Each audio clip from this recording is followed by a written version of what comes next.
বর্তমান সরকার খাল খননের জন্য কাজ করতেছে, তাই আমাদের এই নন্দীপাড়া খালেরও কাজ চলতেছে। দেখেন দুই পাশ থেকেই ময়লা পরিষ্কারের কাজ চলমান।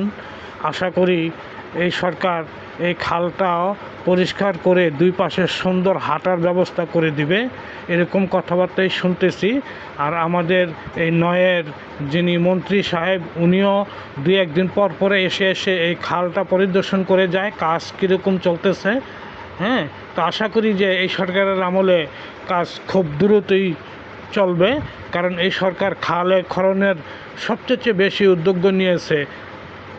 তাই আশা রাখতেছি আমি যে আমাদের এই নন্দীপাড়া খালটাও খুব তাড়াতাড়ি কাজ শেষ হবে এবং চলমান এখনও আছে। দেখেন, আপনাদেরকে দেখাইছি, দেখেন কি ময়লা পানিগুলো, ঢাকা শহরে যত ময়লা পানি আছে সব এখান দিয়ে নামবে। খালটা ময়লা ভরে গেছে, তাই এই খালটা পরিষ্কার